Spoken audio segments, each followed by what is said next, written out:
Hey everyone, this is Riyams. Welcome back to another video. And I know it's been a long time since I've made my last video, but for the last 1 month, I've been preoccupied with my final exams. And so on the 2nd of June, I concluded my second year in college. So after writing over 200 exams in college, I have a pretty good idea on what are the effective ways to study in college, how is it different from school, and how you can score well in exams. So putting my experience into words, I'm making this video and I hope you will find some value out of it. So, firstly, it is important to scope the subject before you start.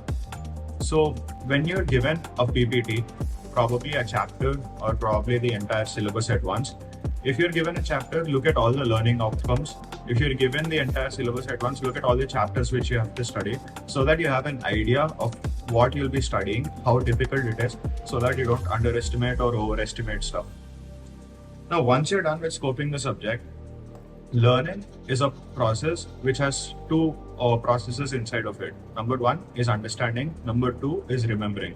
So we'll have to focus on both of them equally. First, understanding.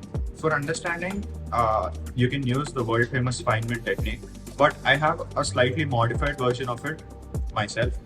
So if you have a very theory intensive subject to study, then what you can do is have a bunch of A4 sheets with you, write down everything you know about that chapter on A4 sheets, probably fill like 3 pages, make sure it's very elaborate, and once you're done filling 3 pages, now close your PPTs, just refer to these 3 pages and cut it down to 2 pages. And now without looking, cut that 2 pages down to a single page front and back. So if you're able to do that, then you have summarized effectively without losing any content. That means you have a very good understanding of the subject. And this has helped me a lot when I was trying to understand some pretty theory intensive subjects, and I've also applied this strategy while studying something for JEE too. And if you come to subjects which are not theory intensive, like coding, then the best practice for me was writing down the code first before executing it. So what happens is, if you're coding a data structure, for example, a linked list, when you traverse through the linked list, oftentimes you end up with a segmentation fault. So that is basically a lack of conceptual clarity or a miscalculation. To avoid all of these, I first write down my codes on paper without coding them so that I understand, I visualize everything which is going on, and then I can code effortlessly. And most of the time, my codes run on the first go without any errors. So this has helped me when it comes to coding. And this was for the understanding part. Now for the remembering part. If you're trying to remember some theory, use flashcards. That is the best which has worked for me till now. You can use a software like Anki, which integrates with both your laptop and your phone, irrespective of its Windows or Mac or Android or iOS. And yeah, it's great because Anki has a very intelligent spaced repetition program. So if you don't know what spaced repetition is, it's basically the concepts which you find tough will be repeated more often than the concepts which you find easy. So Anki will help you remember stuff in a very effective way, and it's also very user friendly. And the entire interface itself is very customizable, so you can change all the backgrounds and all according to your liking.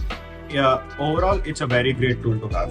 And secondly, if you come to subjects like coding or mathematics, there's not much to remember. You just have to know the basic rules. So what helps you over there is practice. Now, these are for the understand and remember parts. Now I'll just give you a few general tips. Number one, there has been such a great advancement in AI, and we have so many AI tools right now that some of them actually help you a lot for studying. For example, if you have a PDF and somehow you're not able to study it, either it's very tough or somehow you're not motivated enough or you just don't like the subject in general, you can just upload the PDF on a website called ChatPDF. It reads your PDF, and then it's just like ChatGPT. You can ask it questions on the PDF and it'll give you the answers. So a common practice I followed was, when you upload the PDF, you have a list of learning outcomes right in the start. So I asked ChatPDF to explain all the learning outcomes one by one. so that when I was flipping through the pages of the PDF, it did not feel very new. It felt like I know stuff, I just have a little bit to cover up. And when you have that feeling, it's much easier to study than starting off with a clean slate. So this is one tip you can use. And the second tip is you'll have to link the individual bits if you want to memorize them effectively. For example, if you want to memorize something, keep asking the questions why, until you reach an end. Now, once you have a list of whys and all their answers, you have a very great understanding of what it is you're trying to memorize. So even if you don't remember it, any one of these blocks will eventually help you remember it because you can just climb up the ladder. And when you remember everything in a chronological sequence, as if you're listening to a story or if it's a song lyric or something, so first this, then this, then this, then this. Now when you try to memorize it again, it's easier to know which link is missing, so that is the only place you have to stress on instead of passively reading through the entire answer again and again, and it's just a waste of time. So this again links with the world famous idea of active recall. As people say, the most effective way to memorize something is not to put stuff in your head, but rather trying to get it out of your head. So well, that's all I have in this video for you. And as you all know, studying is very different as compared to exams. So if you want to know how to score well in exams, then that will be a separate video which will be coming up very soon on this channel. So stay tuned for that. And yeah, see you soon. Bye.